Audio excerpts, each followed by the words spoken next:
Au nom du Père, du Fils et du Saint-Esprit. Amen. La paix de Jésus soit dans votre maison, sa paix et sa joie. J'espère que vous allez bien. Nous avons une grande lecture aujourd'hui au Saint-Évangile selon Saint Luc, chapitre 15, versets 1 à 3 et 11 à 32. Que ta parole, ô Jésus, rentre dans mon esprit, que ma bouche proclame ta parole et que mon cœur accueille ta parole. Parabole de la miséricorde. On voyait tous les collecteurs de l'impôt et les pécheurs s'approcher de Jésus pour l'écouter. Les pharisiens et les maîtres de la loi s'en plaignaient. Cet homme, disait-il, fait bon accueil aux pécheurs et mange avec eux. Aussi Jésus dit-il à leur intention cette parabole. Imaginez que l'un d'entre vous possède 100 brebis, et il en a perdu une. Est-ce qu'il ne va pas laisser les 99 autres dans le désert et courir après celle qui s'est perdue jusqu'à ce qu'il la retrouve? Quand il l'a retrouvée, il la met tout joyeux sur ses épaules et, rentré chez lui, il rassemble amis et voisins et leur dit « Partagez ma joie, car j'ai retrouvé ma brebis perdue. Je vous le dis, il y aura plus de joie dans le ciel pour un pécheur qui se repent que pour 99 justes qui n'ont pas besoin de se repentir. » Merci Jésus pour ta parole. Alléluia, merci Jésus. Donc cette parabole, comme toutes les paraboles, ont fait couler beaucoup d'encre, usé beaucoup de salive pour... les choses sont claires. Certains disent, mais c'est pas possible que Jésus, tu puisses laisser 99 brebis pour une brebis perdue. Eh bien, si, c'est possible. C'est possible parce que Jésus est l'unique berger, le bon berger. Et oui, il est le bon berger. Donc, le bon berger, s'il laisse les 99 autres, c'est elles sont avec lui. Elles sont avec lui. Il peut les laisser et aller chercher celles qui sont perdues. Là, c'est une qui est perdue. Et c'est cette recherche constante de Jésus, cet amour, lui qui nous a aimés le premier, qui nous touche. Je vous le dis, il y aura plus de joie dans le ciel pour un pécheur qui se repent que pour 99 justes qui n'ont pas besoin de se repentir. Voilà, ça on le dit, on le redit pour ceux qui n'ont pas compris. Jésus est venu pour les pécheurs. Merci Jésus. Maintenant, nous allons lire écouter une parabole absolument gigantesque, le fils prodigue. Jésus dit encore. Un homme avait 2 fils. Le plus jeune dit à son père, « Père, donne-moi la part du domaine qui me revient. » Et le père leur partagea son bien. Le plus jeune fils ramassa tout et partit peu après pour un pays lointain où il dépensa son héritage dans une vie de désordre. Quand il eut tout dépensé, une grande famine s'abattit sur ce pays et il commença à manquer de tout. Il alla donc se mettre au service d'un des habitants du pays qui l'envoya dans ses champs pour garder les cochons.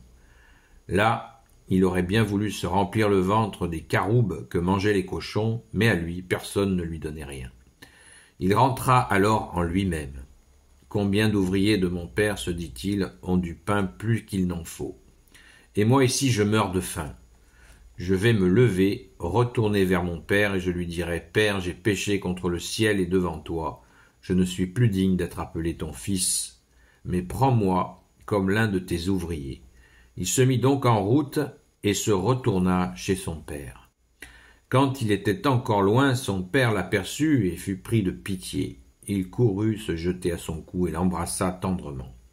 Le fils alors lui dit, « Père, j'ai péché contre le ciel et devant toi, je ne suis plus digne d'être appelé ton fils. » Mais le père dit à ses serviteurs, « Apportez vite la plus belle tunique et habillez-le. Mettez-lui un anneau au doigt et des chaussures aux pieds. Allez chercher le veau gras et tuez-le, car il nous faut manger et faire la fête. Mon fils que voici était mort, et il est revenu à la vie.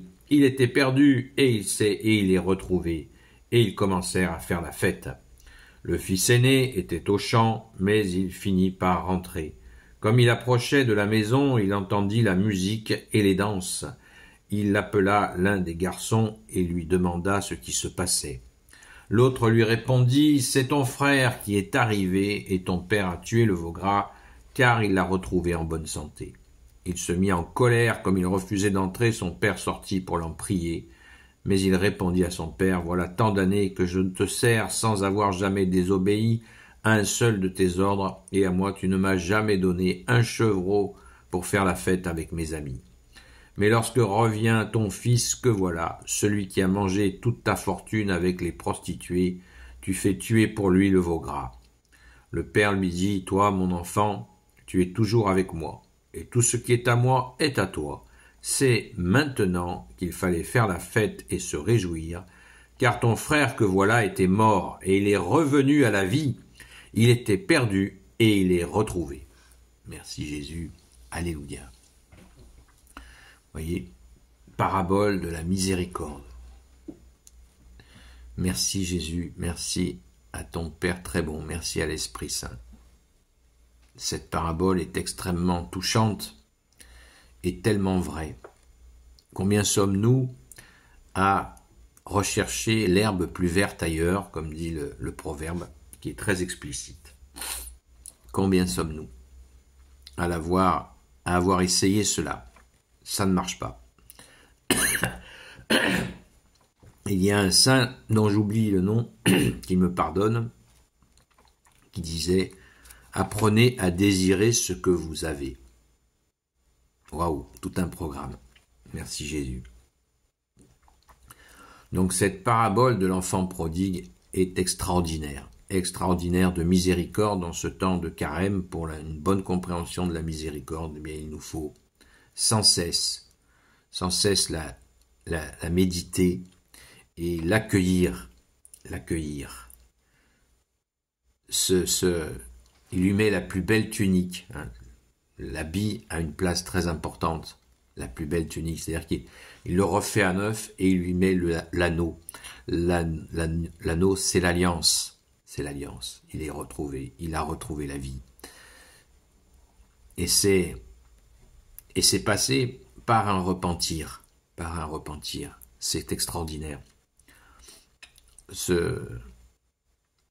Cette parabole est extrêmement émouvante parce qu'on mesure l'amour, la justice et la miséricorde de Jésus. Amen. Merci Jésus. Gloire éternelle soit au Père, au Fils et au Saint-Esprit, maintenant et toujours et pour l'éternité. Amen. Ô Jésus, s'il te plaît, toi qui peux tout et qui portes tout, je te confie toutes celles et ceux qui regarderont cette vidéo, ainsi que leurs proches, selon ta sainte volonté. Sainte Marie, Reine des cieux, toi l'Immaculée Conception, toi qui écrases le serpent, toi qui as la lune sous tes pas, toi notre Mère, Notre-Dame. Saint Joseph, toi le juste et le saint, toi le sage, toi la terreur des démons, toi le saint gardien de la Sainte Église catholique apostolique. Sainte Marie-Madeleine, notre chère sainte patronne, et vous tous les saints et saintes, amis de toi, Jésus, Saint Michel Archange, qui est comme Dieu, Saint Gabriel Archange, Saint Raphaël Archange, et vous tous les anges qui servez Jésus, je vous confie, toutes celles et ceux qui regarderont cette vidéo, ainsi que leurs proches, selon ta seule volonté, ô Jésus. La paix de Jésus soit dans votre maison, et je vous dis à très vite.